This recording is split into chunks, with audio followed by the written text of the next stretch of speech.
Beyond Henry Smith, perhaps wind assisted to deceive the keeper. So the half-time score, Hearts 0, Celtic 2. There was a 4-point gap between the two clubs at the start of this match, with Hearts having played a game less. So if Celtic could win the points this afternoon, their chances of finishing second in the league would be greatly enhanced, and that would guarantee a place in Europe. So Hearts really will be determined to turn the tide in this second half. They have the benefit, if it is a benefit, of the swirling wind for this period of the game. But much more important than that, I reckon, they have to try to cope with Celtic showing excellent form, and they have to pick up the pace of the game themselves. So it will be interesting to see what Joe Jordan and Frank Connor have sorted out at half-time. Now Baird trying to get the better of Gillespie. The challenge came from O'Neill. It's a corner kick to Hearts. Well, they'll be determined to take advantage of this opportunity. Derek Ferguson will take this. Headed away firmly by Morris. Now Fulton on the burst for Celtic. McKinley is quick enough to get there ahead of Craney and make certain the pass goes back to Henry Smith safely.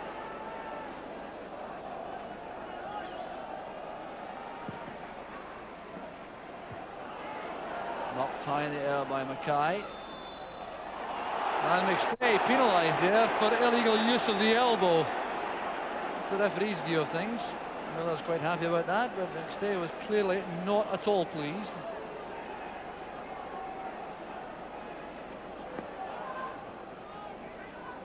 Played in by McLaren. McPherson got a touch on it. Crab! That's good goalkeeping by Marshall. Well, continuing his splendid form in goal for Celtic. Just look at the touch on here from this free kick. McPherson first, then Crab's first time effort. Beautifully held by Marshall.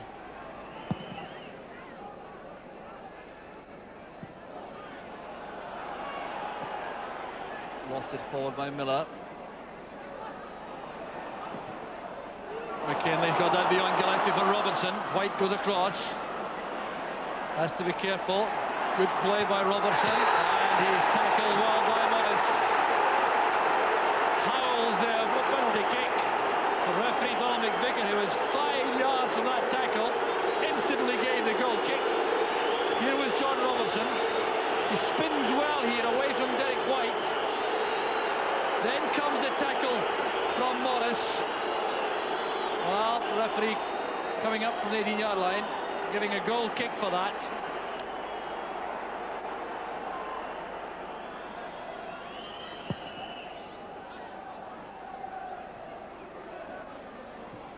Mackay couldn't keep that in play.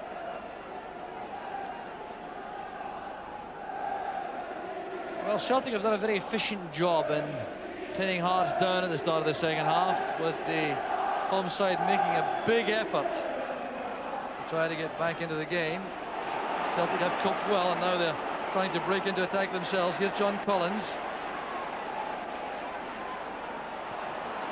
Rather obvious that ball played towards Boyd. There's Robertson.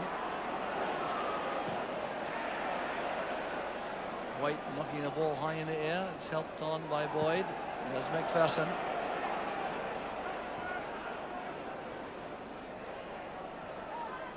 Baird lays it back for Mackay. Off goes Robertson. Now Crab. Chance for McKinley. It's as good a chance as Hearts have had in the match. Tosh McKinley, who scored one goal this season, had a great chance to make it goal number 2. Very difficult though to judge. The ball came across in the air as McKinley holds his head in his hands.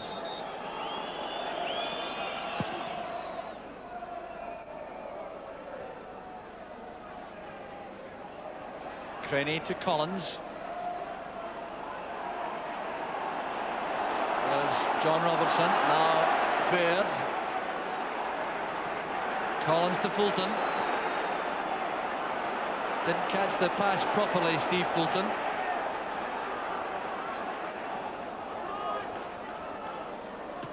McKinley forward.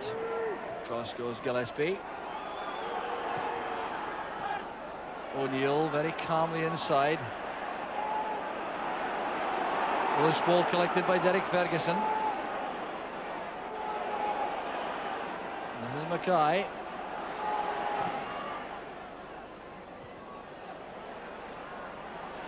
Now Fulton, good turn of pace there from Fulton. Well challenged by Miller, and McStay brings down John Miller. Then complains that Fulton was fouled the first time.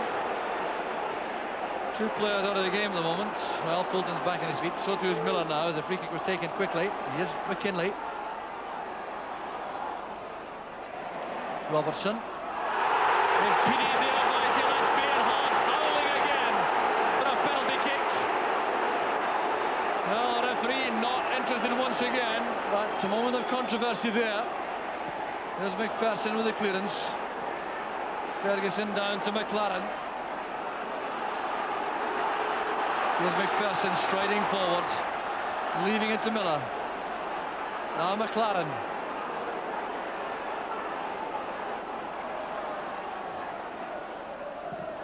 Stumped away there by White as far as Mackay. Here's John Miller. Hart still keeping on the pressure without really being able to penetrate the Celtic defence so far. Here goes John Robertson. That was well hit. And Marshall will take time about this, I'm sure.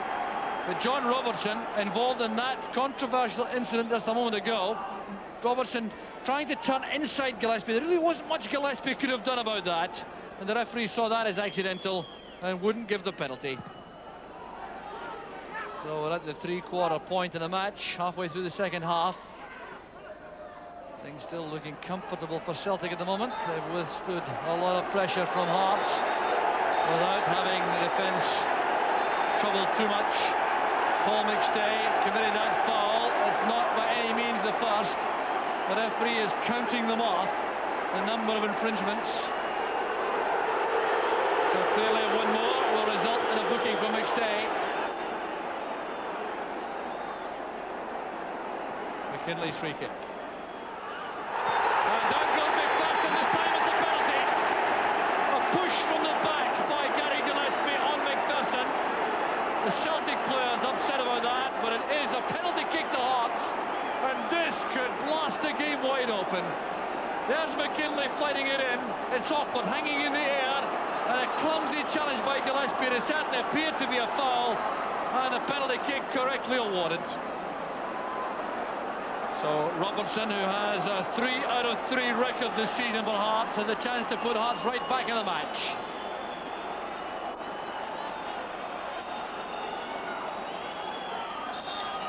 Here's Robertson against Marshall. Deadly finishing again from Robertson. A lifeline has been thrown to Hearts. Marshall had no chance there. He's upset about losing a goal, but Robertson so deadly from the penalty spot. Hit with lots of power, all the accuracy required. Mowbray coming on, having recovered from that Achilles tendon injury. And it's Steve Fulton and Tommy Coyne who are going off. Mowbray will go into defence, Nicholas into attack.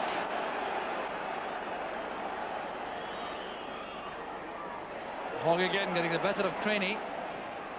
Gillespie strong going for that against Crabb. Here's Nicholas. Beaten by McLaren. The referee has been approached by Nicholas, looking for a free kick in vain.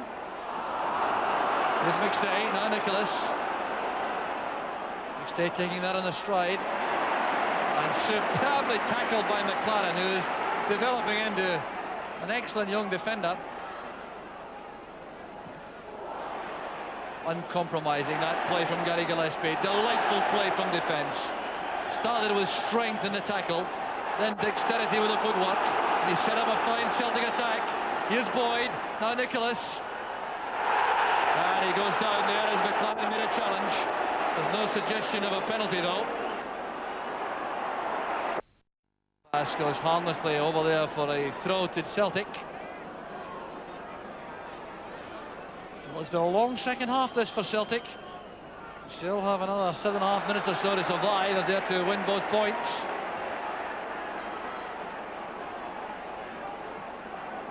Craney certainly is feeling the effects of a number of knocks, but Celtic have committed both substitutes, so they'll have to play right to the end.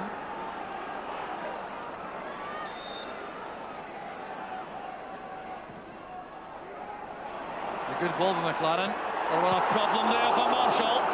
He was beaten to the high ball, and the clearance inside the 6-yard box was required. Ian Baird is certainly not at all happy with the attentions of Gordon Marshall. Let's see this one again. The long, high free kick. Marshall coming for that against Ian Baird. It was swept away by White. Gillespie reacted quicker than anyone else. Ferguson trying to set up Mackay. That was very well read by Boyd. This is great play from defence by Tom Boyd. One of his real qualities, the way in which he can turn defence into attack. O'Neill is available inside. Craney's on his own over to the far side of the penalty box as Boyd attempts to find the net himself. Well, all he had to do was look up and spot Jerry Craney, and this surely would have tied the game up for Celtic. He started this deep inside his own half, then came inside McPherson. Too much height on the shot. There goes the final whistle. Hearts, who battled valiantly throughout that second half, only had one goal to show for their efforts. The penalty kick from John Robertson, but that wasn't enough to turn around the 2-goal lead provided by Jerry Craney in the first half. It was an excellent creative first half from Celtic. They battled well throughout the second against an onslaught from Hearts. For Hearts, though, it's disappointment. A vital game is lost. It's Hearts 1, Celtic 2. Gary, 9 games now without defeat for Celtic. What do you reckon the secret is of the current good form? I think everybody's pulling together and we're playing better as a unit. We're not giving goals away and we're managing to score a couple. It's just a bit of confidence as well, and we seem to be on a little bit of a roll. You have been criticised for the defensive performances earlier in the season, and you had Tony Mowbray on the bench today. What's happened defensively to tighten things up, do you think? It's very difficult to say. Certainly the early season we were leaking too many goals, far too many goals, and that's put us behind a little bit. But the last couple of months we've certainly tightened that up. Big Tony came on and played exceptionally well at the back. But I think it's basically the whole 11 players are pulling together a lot better, and we're working very hard for each other, and that makes a difference. You still get the cup to play in, obviously, but what standard do you have for the rest of the league programme? What do you think you can achieve? Well, we've got to just go out every Saturday and hopefully win every game, and hopefully the Rangers will slip up and Hearts will slip up also. It was a great win for us today because it's obviously pegged Hearts a little bit closer to us, and I mean, we can just only go out and hopefully win every game and catch up with them. From a personal point of view, you've had some difficulties with injury since you came to Celtic, but there were signs of confidence today. A couple of good runs, one from the first half when you had the shot at goal, and then the second half when you had a few Celtic hearts and mouths with your run. How do you manage to cope with that in this hectic setup? It's certain times you find yourself in strange positions and you've got to just improvise, and especially the second half I was a little bit fortunate. The fella came, I think he was wanting me to go inside and I shimmied him down the line, and then the nutmeg was a little bit pleasing. I wasn't too happy with the final pass, which went astray I think. But you've got to improvise, and if you find yourself in these positions you've got to play like a left winger, as simple as that. When you came forward in the first half in that move and you played the 2 wall passes for the final shot, which we might choose to forget about, but that suggested a degree of confidence back in your play. Do you feel that way? A little bit, yeah. It's nice to come forward. I've always liked coming forward and I like playing good football. The 1-2s were a little bit special, but the least said about the shot. I blame John Collins. It was a terrible layoff for me, you know. Next week, back in cup business, is there a feeling in the Celtic camp this could be the cup year? Well, hopefully. I think, I mean, we've got a great draw, obviously Morton at home, being a first division team. We are obviously favourites, and we've got to go out there and prove that we are favourites, and obviously, hopefully, we'll go into the semi-final full of confidence. Well done today, Gary. Thanks very much. Well, Derek, for all... So that's the most pleasing thing. It's the progress we've made. It's quite obvious that we have made a lot of progress. Brady's only on-field problem tomorrow is picking his side, specifically which of his strikers to leave out. Jerry Craney, Tommy Coyne, or more likely, the fit-again Charlie Nicholas. It's a frustrating situation for the player. I think he's been content to stick with Jerry and Tom because of the unbeaten sequence. which is fair enough, and I don't mind that. I look for honesty from a manager, and I'm getting that from Liam. The unhappy thing for me is if I say, oh well, fair enough, it doesn't bother me being sub, well, where's my ambition? So I don't want to be questioned in that. I'm still ambitious. I want to be here to play, and it's as simple as that. If I'm not happy, it doesn't mean that I want away. Really, I felt myself maybe in a similar position to what Pat Bonner is. He's not in the team, and you think, well, am I going to get back in? And what happens if you come to the summertime? So I'll just go on with it just now and then in the summertime. It doesn't mean I'm going, but I mean, it's obviously a stage where you've got to say, well, am I going to be a serious week-to-weekend player rather than being a sub most of the time? Up front, there's an... Good afternoon, lads. Chaps. Now, who's going to win this one, Derek? Well, it's a tough game. Normally, form goes out the window, as you know, Saint, with Liverpool and Everton games. But both sides are in form. I think Celtic have gone 12 games undefeated, Rangers 19. And I think it's 4 years since Celtic actually won at Ibrox, and I don't think they'll win this afternoon. Well, 10 wins on the trot. What's the reaction to that statement, then? Well, Celtic had the form side, there's no doubt about that. They're playing some great stuff. It's just a pity it didn't help. They didn't play as well at the start of the season. Well, Davey, how did the Celtic turn this round? We spoke to Liam but a couple of months ago. Things were bad, and it's terrific now. What's turned it round? I think it took him some time, Saint, to get to transfer the players that he didn't fancy. He's worked very hard. He's introduced his own players. And there's a confidence now. Earlier on in the season, they were losing a lot of bad goals. They've tightened up at the back. They've only lost 4 goals in the last 12 games. And that confidence has spread throughout the side. Now, we've heard there's a possibility it might be Paul McStay's last game. Is that true? That is a big worry for the Celtic fans today. His contract is up on June the 30th, of course. There will be no shortage of offers from the continent. And it could be that Paul, after 10 years of the Scottish Premier League, feels enough is enough. Well, that's be a blow for you. But with the Cup coming up, I think Rangers have got the league tied up here. Celtic are safe for a European place. The Cup is coming up. Who's going to win that one? Because Celtic are the form team in the Cup. In the last 2 seasons, Celtic have put Rangers out, and obviously they're going for the hat-trick. I don't think the same team will win both games, put it that way. I think Rangers will win today. And Davey? I would go along with that. I think Rangers with home advantage will win today, but I fancy Celtic to beat Rangers in the semi-final next week. How's our Englishman doing up there, Mark Haitley? Well, we're fed up with him already. We want to take them back down again. No, we don't want him. I think he's playing some of the best football he's ever played in his life. I think him and McCoist have scored something like 50-odd goals this season, and he's certainly... I think England will welcome back. Well, he's looked the part, and because he's back on the international scene, of course, which is great for us, yeah.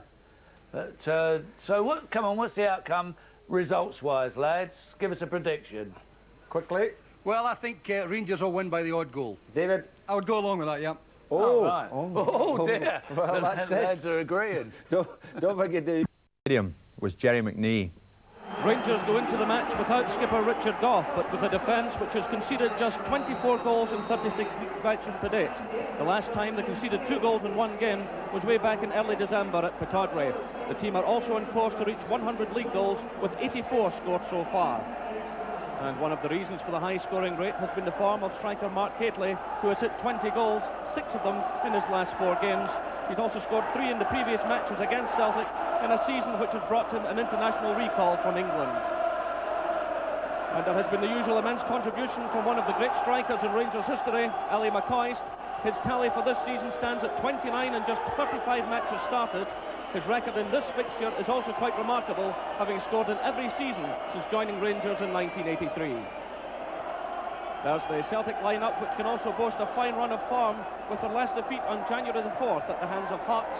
While they've been unable to match Rangers defensively, the goal scoring has been impressive, with 73 scored in 36 league games. Charlie Nicholas retains his place at the expense of Tommy Coyne. Well, this will be a day to remember one way or another for recent Celtic signing Tom Boyd, who makes his Old Firm debut after a deal which took him to Parkhead from Chelsea in a swap involving Tony Cascarino. Today is Boyd's 7th game for his new club. And a real veteran of Old Firm occasions is Celtic captain Paul McStay, who's experienced all the highs and lows in this fixture. Today is his 354th league appearance for Celtic, and the big question is, will this be his last appearance in the green and white hoops at Ibrox? The referee is Douglas Hope from Erskine, who will handle this season's Scottish Cup final. So Rangers get the 68th Premier meeting between these sides underway. Rangers have won 22, Celtic have won 25, and 20 of the matches have been drawn. Rangers go into this match with a 9-point advantage over their old rivals, and Rangers in fact unbeaten in the last 19 games, Celtic unbeaten in their last 12.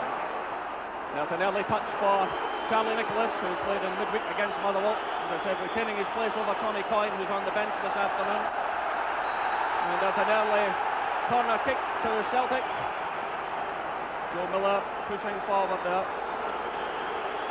And an early test for Andy Gorham in the Rangers goal. Derek White, who's in at the expense of Gary Gillespie, moving forward for the corner kick. And Chris Morris there with a rather spectacular overhead kick, but going well wide of his intentions. Good kick by Gorham. He plays up there. Ball spinning away. Ian Ferguson giving chase and forcing Boyd to send it out of play. In actual fact, the linesman had raised his flag just in front of the Govan stand. So the free kick to Celtic.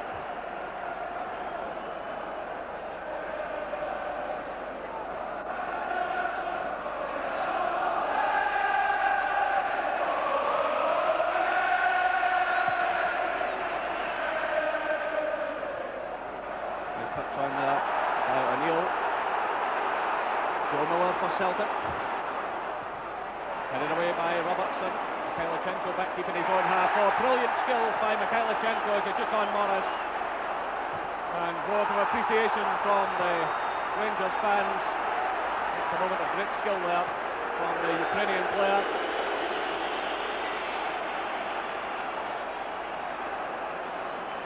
Well, the fans have really taken to this man. He's also managed 8 goals so far.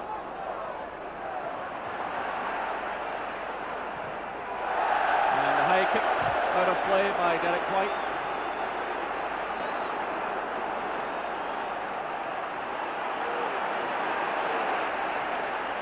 Crossfield pass from Ferguson to Mikhailichenko. A lovely little touch there. Robertson floating it into Haitley. McCoy, Mikhailichenko. Well, fine play again by Alexei Mikhailichenko. And that brings roars of approval from the Rangers fans. Haitley it was getting the touchdown to McCoy. He left it there to Mikhailichenko. And he wasn't far away. Chested down by Craney. O'Neill to Miller.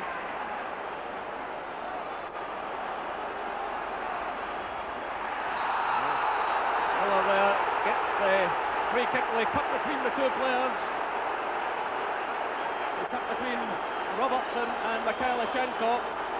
And definitely looked a bit of a dive there. But the referee, who was on the edge of the penalty area, awards the free kick. And Miller seemed to make the most of that. Derek White has moved forward. A lot of jostling going on in the penalty area. Collins with a free kick headed away by Robertson. Picked up now by Paul McStay. The header there from Craney. Well, that was a real chance for Celtic, and Jerry Craney disappointed with himself. It was Collins sending the ball across the face of the area. It was headed away by Robertson into the path of Paul McStay. Floated a lovely ball there which had Gary Stevens in trouble, and a free header there for Jerry Craney.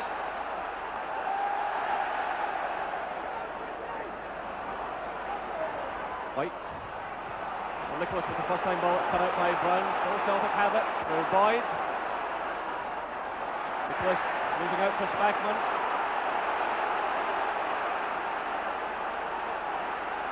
Stay to Boyd.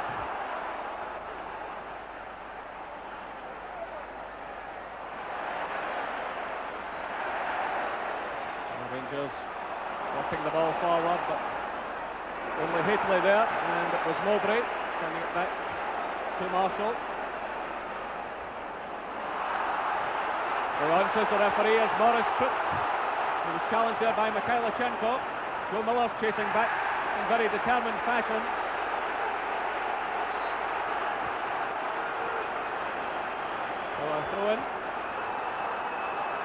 to Rangers. It's Spackman.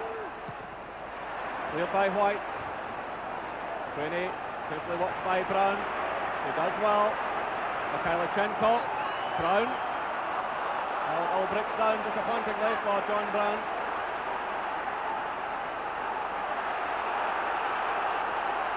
That pass here by O'Neill. Ian Ferguson to Gary Stevens.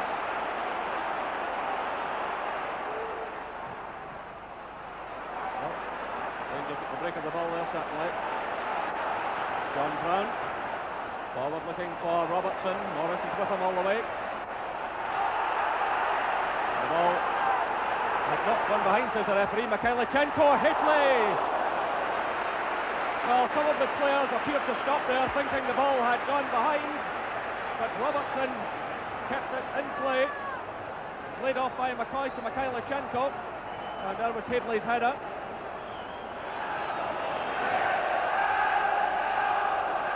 McCoy laying it off to Mikhailichenko. Nice touch by Hitley to McCoy. Gary Stevens racing in. Well, they played the ball right across the face of goal there. What a chance for Rangers. Good build-up, good play by Ali McCoy. And there was Stevens, first time right across the 6-yard area.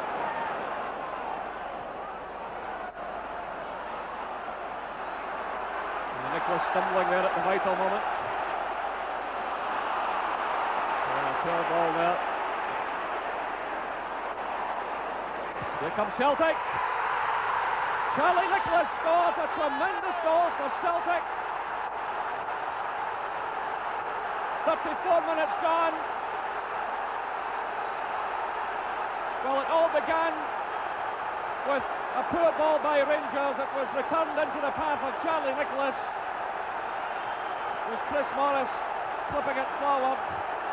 It wasn't properly cleared at all. And there was Charlie Nicholas. His 21st goal of the season.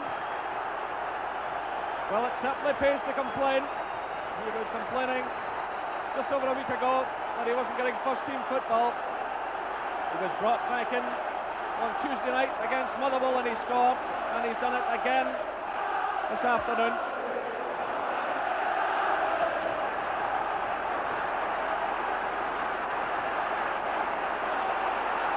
Gary Stevens for Rangers, through to Ali McCoy. McCoy being challenged there by Derek White. Now it's Ian Ferguson for Rangers.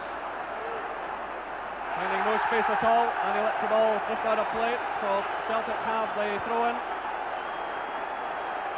Well, Celtic have been working hard in the training ground, closing down opponents, have been working very hard in that recently. Certainly so far this afternoon they haven't given Rangers a lot of room. But the Rangers management team will be furious at the loss of that goal. It was a mighty strike by Nicholas, but the defensive work before it left a lot to be desired. So, Rangers with the free kick. John Brown's in there, good play by Brown. He's blocked by Morris, it's McCall, and the ball goes behind for the goal kick. Well, John Brown had a real chance there. He teed up the shot for himself, the ball breaking to him on the far side of the penalty area. He stepped inside the defender, he was blocked by Chris Morris, and then McCall's shot went wide. Morris forward there to O'Neill.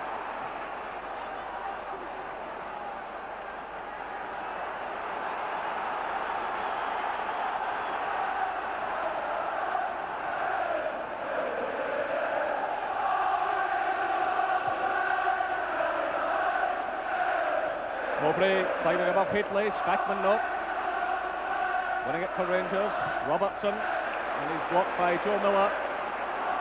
Miller getting through a lot of work this afternoon, both in attack and defence. He's been chasing since the first whistle. Nice little turn there by Mikhailichenko. Sets it up for McCall. Hitley stumbling. Stay stepping in for Celtic.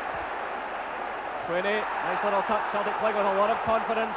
Boyd forward now to Nicholas. Rangers racing to get back here. Early ball from Nicholas. Well, what a chance there for Tom Boyd in his Old Firm debut. That really would have been the dream start for him. It was Boyd who, in fact, played it to Nicholas, and the early cross there.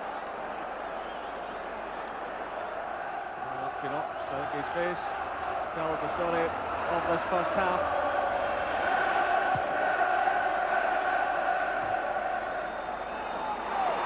Celtic have it again. And there goes the half-time whistle. So cheers from the Celtic fans. And the man who scored that terrific goal for Celtic, Charlie Nicholas, after 34 minutes, Rangers failing to properly clear the ball, and that was Nicholas with a spectacular shot, high past Andy Gorham. The half-time score here at Ibrox Stadium, Rangers 0, Celtic 1.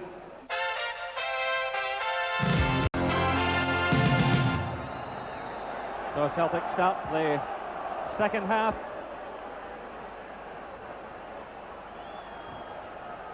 And Rangers with it all to do. Well, last season Rangers took 5 points out of 8, and already this season they've taken 5 points from the meetings, but the second half now a real test for them. No change in either side.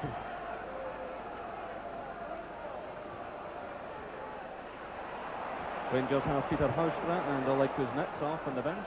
Celtic have Tommy Coyne and Mike Galloway. Nice little dummy there by Nicholas. Again, family confidence from Celtic. Stay fouled there by Ferguson. Well, Ferguson looked to be getting a bit frustrated just before half-time. Nice little first touch there. Joe Miller, the ball headed away by Gary Stevens. That's John Collins. Good skills by Collins. It's Paul McStay, the shot's on here. It goes behind for the corner. Well, again, the Rangers players gathering round the referee to protest. McStay's shot certainly took a deflection, and it came off John Brown. So the corner quickly taken. Joe Miller getting in the cross, well handled by Andy Gorham. Well, he hasn't had a lot to do, Andy Gorham. But, certainly no chance with Charlie Nicholas's goal. Quite an immense strike.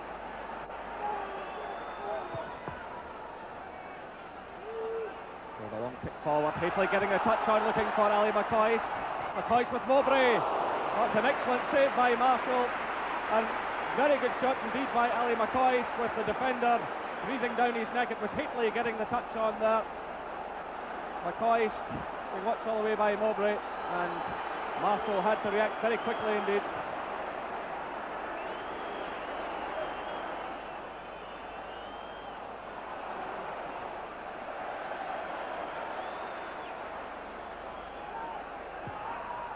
High kick from Gorham aimed at Haitley. He beats Mowbray in there. McCoist is in there. Spackman getting it through. Ferguson. Well, John Collins did just enough there to prevent Ferguson having a clear shot at goal. The ball was played through there to him. Collins stuck well to the task, and the ball went wide.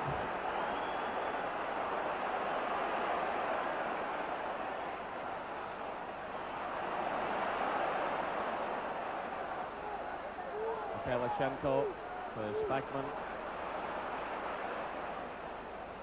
Again, Celtic closing their opponents down quickly. Chance now for Joe Miller to break. He's got Nicholas and Craney with him. Gary Stevens had to move quickly. Again, he gives it away. McStay getting the better of Spackman. And McCall. Jerry Craney! 2-0 to Celtic. 57 minutes gone. And that was a fine goal from Jerry Craney. He just took his time, and buried the ball. But it was McStay who initially got the better of Spackman. Then he got away from McCall. He found Craney. Craney had the confidence to step away from the defenders, and with his right foot fired it past Andy Gorham. Rangers 0, Celtic 2. And for the first time in 20 matches, Rangers are staring defeat in the face. Walter Smith has just come down into the Rangers dugout.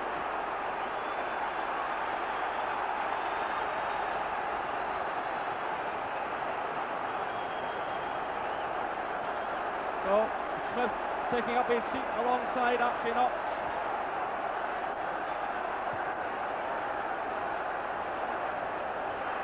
Celtic certainly worth the lead. They've been playing with a lot of confidence. Here's Miller again. Well, defensively, Rangers are having a nightmare.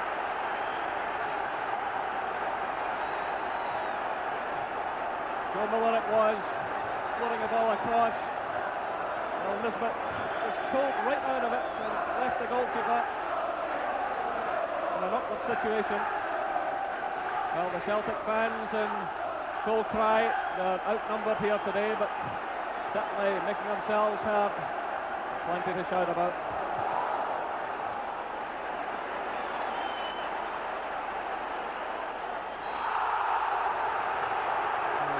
Ian Ferguson was heading for the touchline there as that tackle was made on Joe Miller. And David Robertson is being called across by the referee.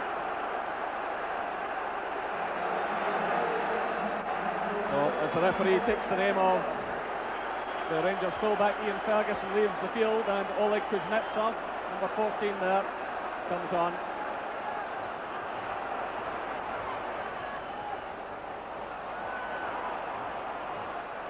Kalichenko for Rangers. Swept away by White. Kuznetsov and Spackman combining. Kuznetsov. Oh, good ball through. Chance on for Gary Stevens. Good defensive cover again, though, by John Collins. Well, Collins has done some sterling work on that side of the field. It was a superb ball there from Oleg Kuznetsov. But Collins sticking with the task there. Well, he denied Ian Ferguson a while ago. And good play again by the Celtic midfielder. Well, Joe Miller is limping off now. He has recovered from that challenge by David Robertson. And on goes Mike Galloway, who played in the midweek match against Motherwell. Collins for Celtic. Craney dispossessed by Nisbet. Now it's McCoist. This is a very lean afternoon so far. Nisbet looking for Haitley. It's headed away by Mowbray. Picked up by Collins. And good play by Collins, digging in there and that left side of the field, giving very little away. Galloway switching the play now to Craney. Plays it too short for Nicholas. Kuznetsov stepping in, finds his fellow Ukrainian, Mikhailichenko. Kuznetsov's breaking forward on the right, that's played through though to Ali McCoist. And well taken again by Marshall. Well, Kuznetsov had started things off, playing the ball to Mikhailichenko. Sent it through there to McCoist. Celtic were looking for an offside flag, which didn't come. White moving in smartly there. So come by Kuznetsov, picked up now by McStay. Well, Celtic certainly looking capable of a third goal. Charlie Nicholas. And the ball goes behind for the corner. Well, Nicholas taking on Stevens there, getting the ball in towards the near post. Well, Charlie Nicholas, who opened the scoring for Celtic after 34 minutes, leaves the field to tremendous applause from the Celtic fans. That was his 21st goal of the season. So he acknowledges those cheers, and Tommy Coyne goes on now. Coyne was 18 goals to his credit. Mowbray with the pass back. Well, shot with that one as Haustra come in, but Marshall reacting well. Peter Haustra racing in there. Well taken by the goalkeeper.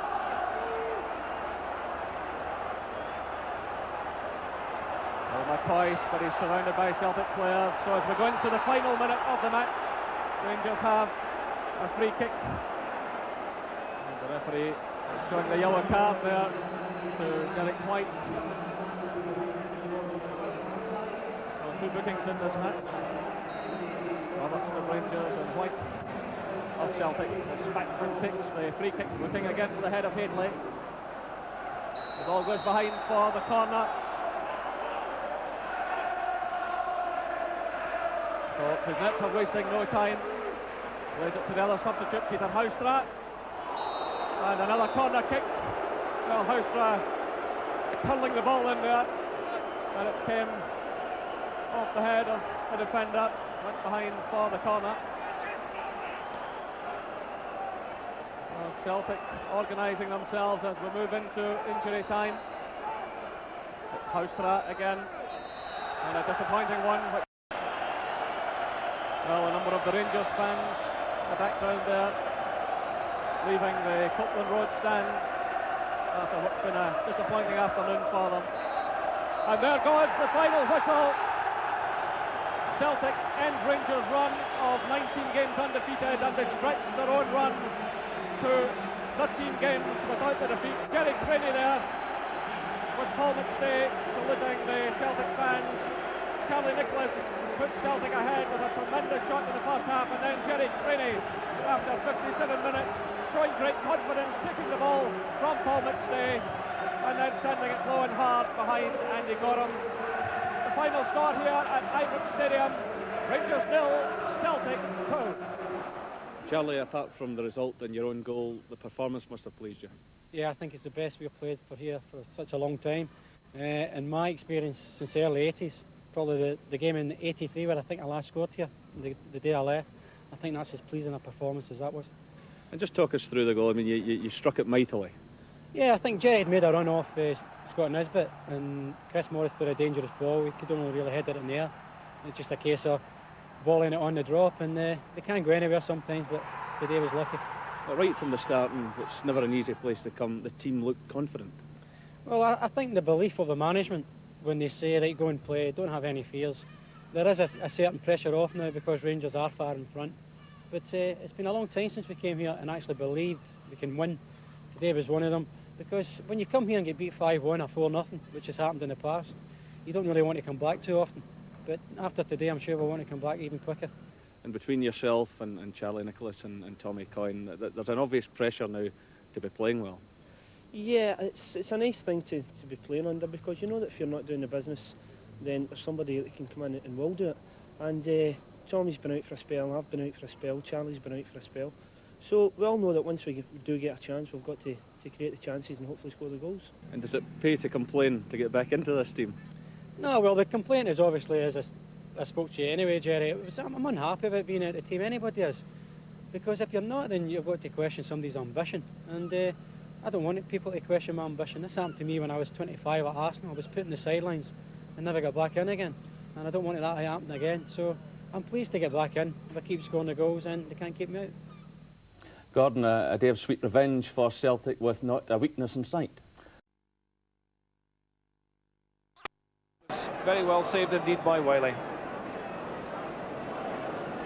Offside for Celtic, and it's Tommy Boyd. Inside the final minute as Craney gets the shot in, and what a goal! Craney, an absolute bullet of a goal. Wonderful goal by Jenny Craney, a wonderful strike. Well, there seemed a little danger for Morton when Craney turned, and look at the way that rifled into the net. In the dying seconds of the first half, Craney's second, and Celtic lead Morton by 2-0. Collins out to Coyne. Coyne again, back post ball, knocked away there by Ogg. Danger still not cleared, McStay. Oh, and again Wiley, seeing that would just slip inches away as the Celtic captain very nearly made it 3. McStay well up with his attack there, and when that came he let go. and Wiley diving desperately, so it passed. And the half-time whistle goes with a rather flattering half-time scoreline of Celtic 2, Morton 0, thanks to Jerry Craney. He scored in Celtic's first attack when they put pressure on Morton, and he just forced it over the line at the near post. Perhaps that was a bit of a scrappy goal, but there in the final minute of the first half, a tremendous 20-yarder rifled past the helpless Wiley, and Celtic were ahead by 2-0. Tolmie coming off his man, but Boyd again, another surging run. Craney at the far side, setting up for Miller, and again the left foot drive off target, but Celtic make it look very easy.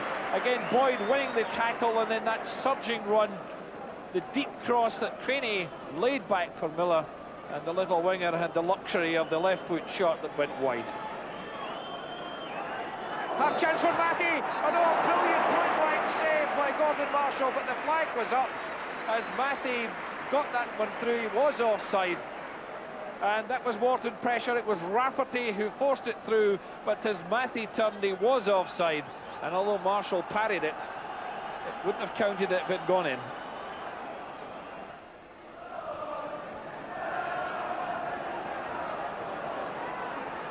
Matty challenging, chance for Alexander, and once again Marshall deprives Morton of a goal. An absolutely outstanding save from Gordon Marshall. The ball forced through there. Alexander seemed to have the time and the space, but denied by Marshall. Shakes his head unbelievingly.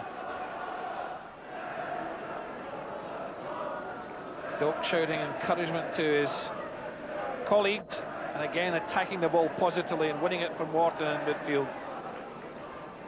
McStay finding space for Morris. Nice flick by Coyne. Craney. And here's Coyne turning it inside. Oh, just inches over the top. The flying Jerry Craney. A sweeping Celtic attack, some lovely interpassing, and Craney just foiled as that effort went over the top.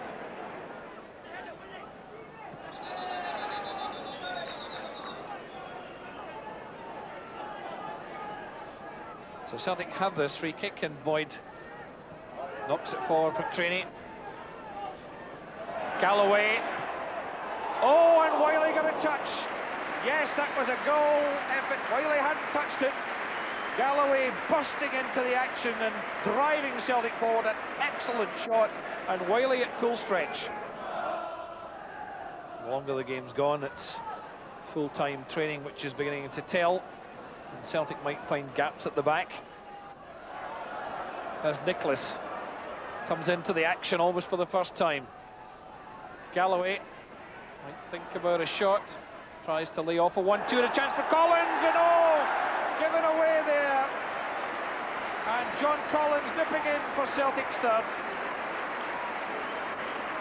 And really the Morton defence seemed to have cleared up the danger, but Ogg's back pass was spotted by Collins, and the little nick to get it past Wiley, and Celtic ahead by 3-0.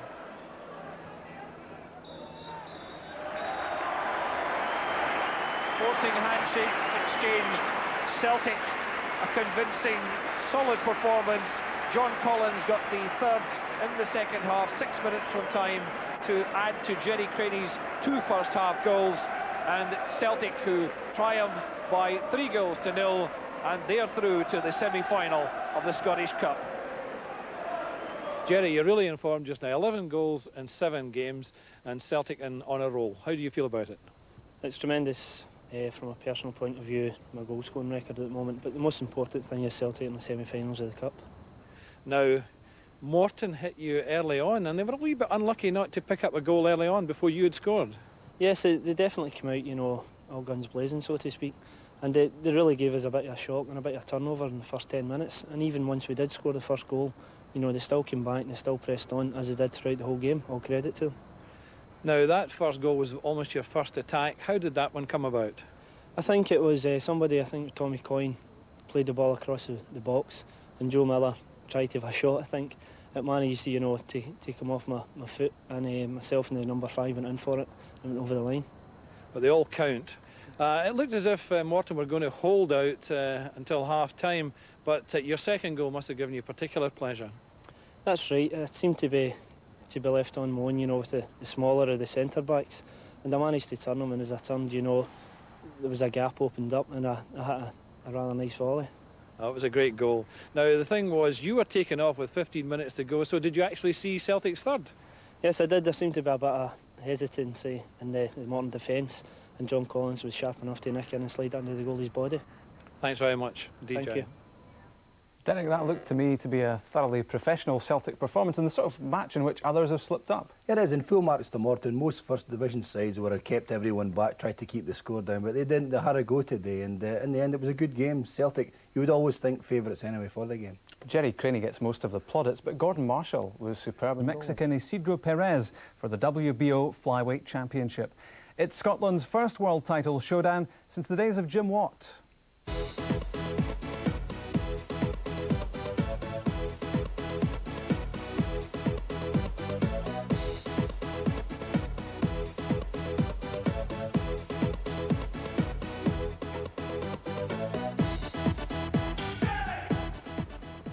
Next week, Pat Clinton faces the most important night of his boxing career.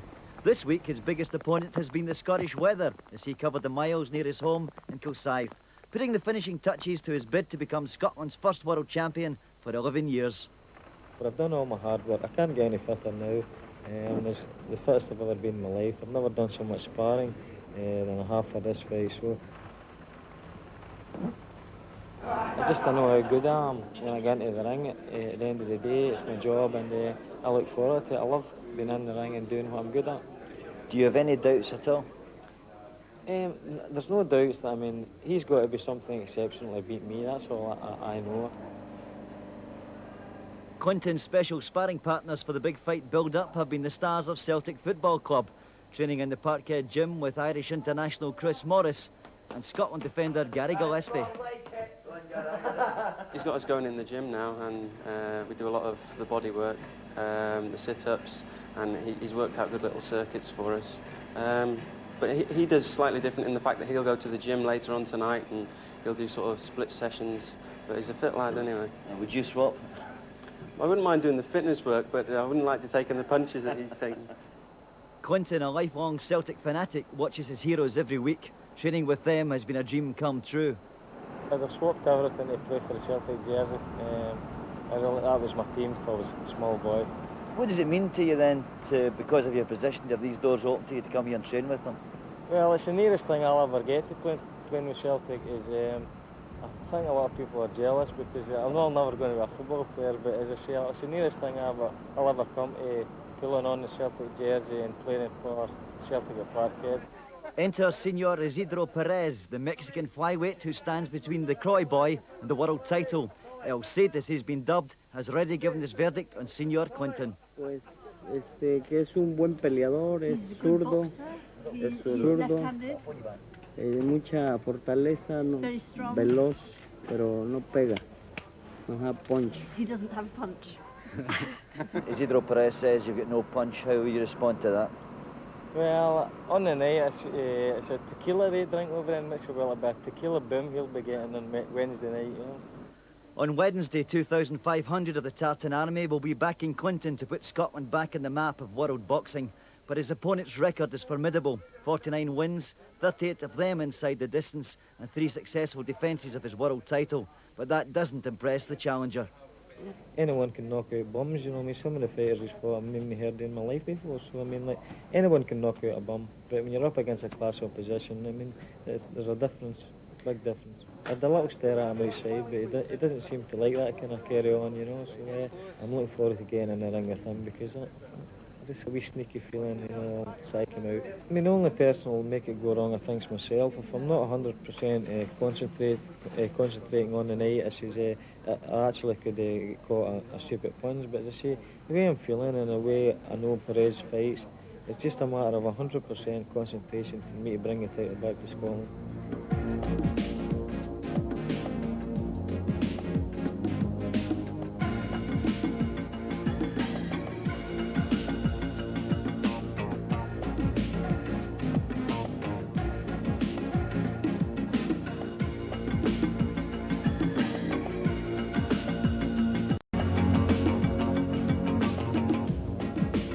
the Scots who took the lead almost inevitably through Jerry Craney.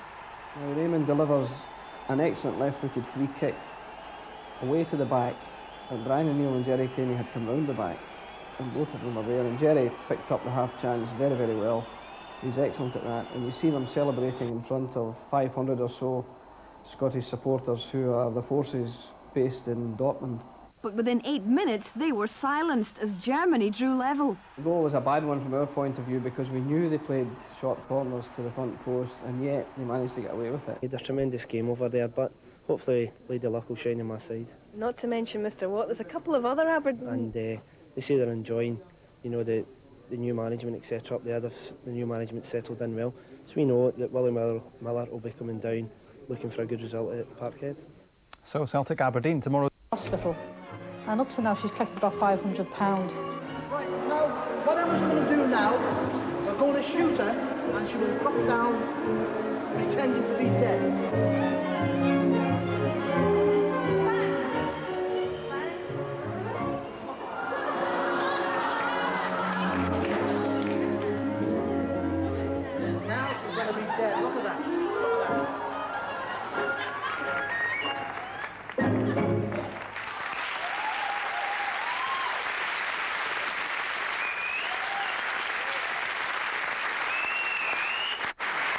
She's a great actor, but of course there are other pet actors out there watching us tonight. Remember, the audition this Tuesday, Imperial War Museum. Join us on this programme next Saturday. Till then, from us all, good night. Good night.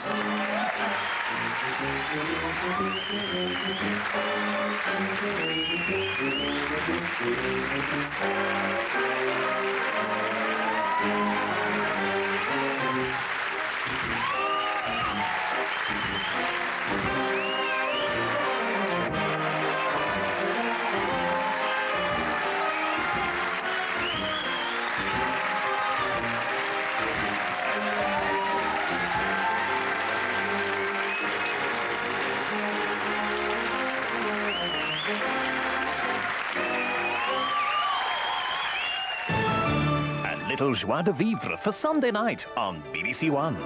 This is my wee son, Jimmy. At 7:15. Bonjour. May to December. Jimmy, I never heard this name before. It's Scottish. It means young prince who rides out a mist on white cloud. From au pairs to older men. Lovejoy's Daughters in Love at 7:45. He also owns a boat in the south of France. Boat in the south of France? I was thinking it might be nice if we could all go down there together. Oh, jolly. Give me a break, Vicky. You want to hear something? At 8:35, Mrs. Feldman's talking to the animals. I was playing your tune. Guilty Secrets at 9:05. You knew Ralph, didn't you? A new Carla Lane comedy, Screaming. A little, yes. Sunday night on BBC One. In an hour's time, a dormant wish for revenge is reawakened when Jack Killian revives the career of a radical 60s DJ in Midnight Caller. On BBC Scotland Now, and slightly later than published, Dougie Donnelly and Derek Johnston introduce the best of the day's action and all the results in Sport Scene.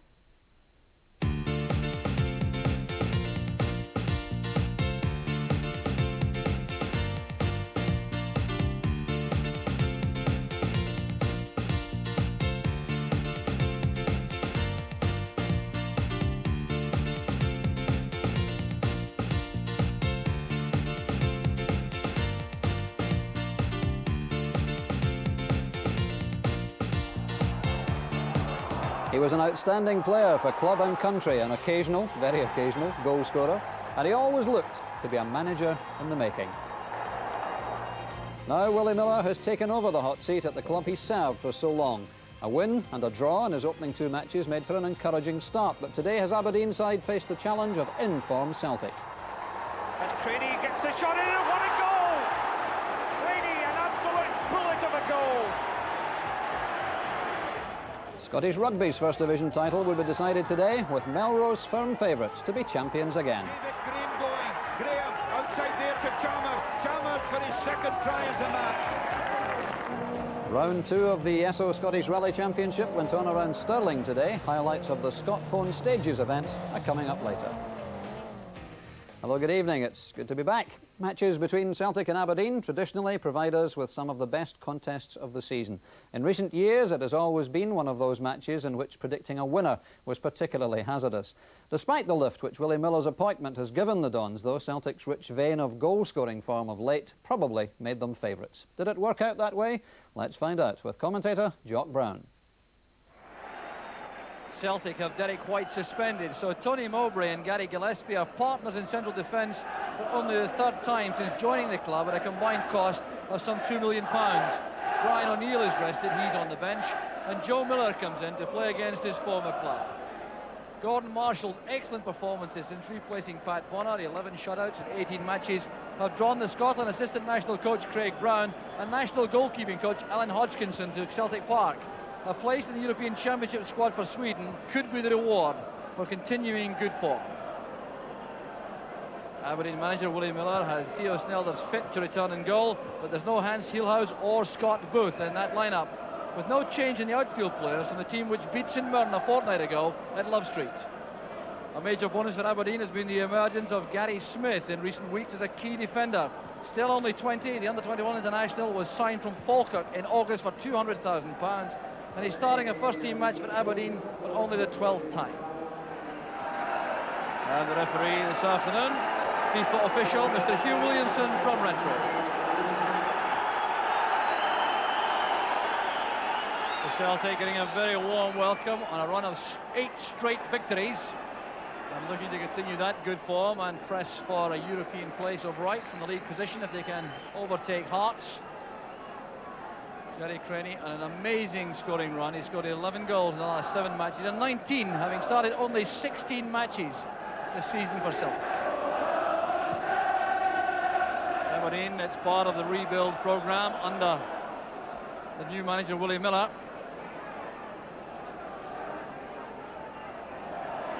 Coyne linking well with McStay into space. It goes to Craney. It's a great chance for Celtic. And a magnificent tackle there from Gary Smith, denying Jerry Craney before the shot from Joe Miller, but Paul McStay's pass opened up the defence. What a great tackle that was by Gary Smith. Joe Miller's shot could have been troublesome, but Snelders watched it go wide. Good snapshot that from Miller, but tremendous defending by Gary Smith. He was extremely quick. Jess with a header. Back from Steve Fulton.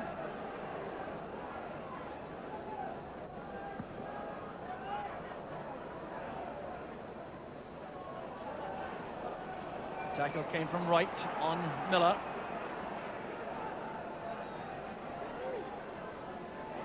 And that's great running by Morris. And headed away by McKimmie, a very important one.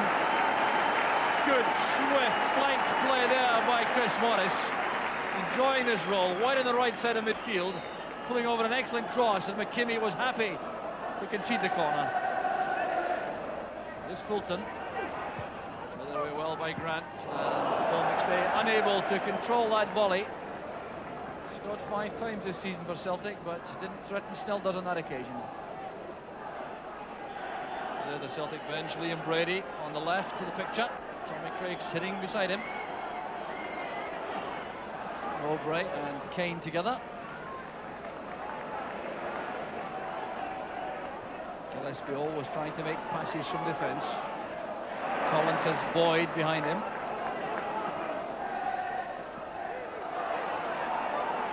Fulton. Here's Boyd again. Some space to come forward. Setting in the cross early. Snelders is very careful there. That was dipping under the crossbar. Some readjustment required there from Theo Snelders positionally as Boyd sent over the cross. I'm sure he wasn't trying to score with that, but he almost did. Fulton again with the corner. That's well taken by Snelders. Confident catch. Not at all easy in that crowded box. Carelessness by Bet. Snelders is in trouble and he's allowed the chance to recover. Kenny couldn't get the ball beyond him. Well, a misunderstanding with the Aberdeen skipper, Jim Bett. Could have been costly.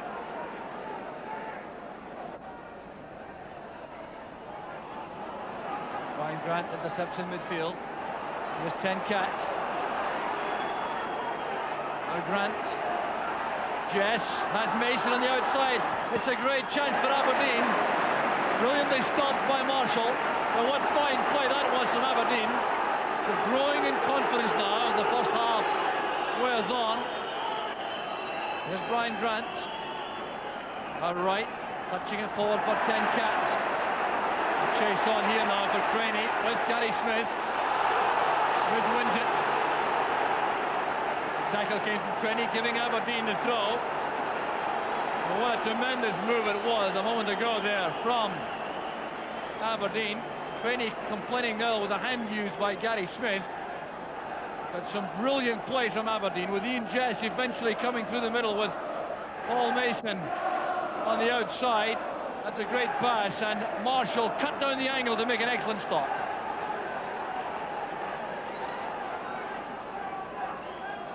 Celtic hitting back instantly though. Morris to Mowbray. Here's Craney.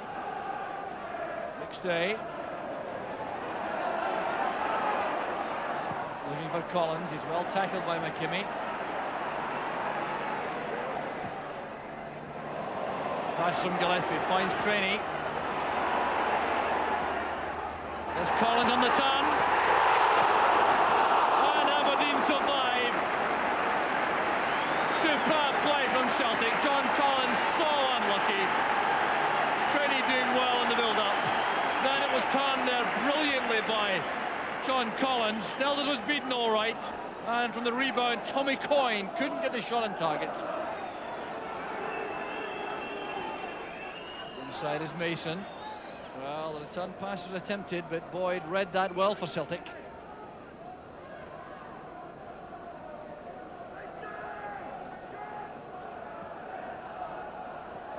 McKimmie to Kane. Here's Jess with a return pass for Kane. Down goes Kane, and Gary Gillespie survives that appeal for a penalty kick. The Aberdeen players are incensed about that. And so too, I can tell you, is Willie Miller on the track. Well, I reckon this may suggest that Celtic were very fortunate. Well, that looked to me to be a foul on Paul Kane. Referee Williamson thought otherwise, so Celtic survive. Craney backing into Smith. Well, the referee's given a free kick against Gary Smith. And it certainly appeared to me as though Craney was barging back into him. He was only trying to stand his ground. Morris over the ball here, leaving it to Fulton. That's for Morris. It was well read by McKimmie. An excellent move that from Celtic. Clearly from the training ground, but Stuart McKimmie kept his eye on the ball, realised what was happening, and made a very good clearance. It's a great free kick by Fulton, and McKimmie got in there to stop Chris Morris.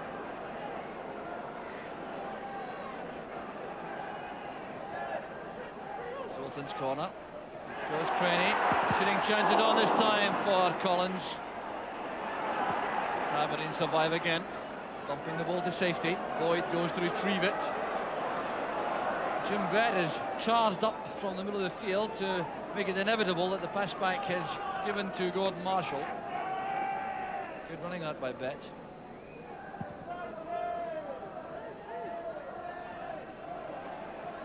Craney to Miller. There's Morris again, taking this on the run. 10 Cat was back. Good ball from Morris. There's Miller. Paul Mason's header. It's teed up there for Fulton by McStay. Into the gap it goes. Coyne is offside. Well, that must have been a very close decision, that. Linesman absolutely emphatic with that flag as soon as the pass was released. Tommy Coyne was the unlucky Celtic striker. All untidy there for the moment in midfield. Order restored now. Collins finds Tom Boyd.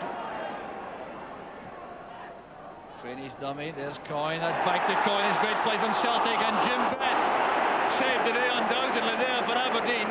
With some very alert defensive play. The pass from Tom Boyd, the dummy from Craney, the layoff from Coyne. Well rehearsed football that, as Coyne tried to set himself for the shot, Bett stepped in. Bett going towards Jess, stepping nimbly away from that challenge. McKinney now to Mason. The cross over towards Tenkat. Back now for Bett. Well, a fleeting chance there for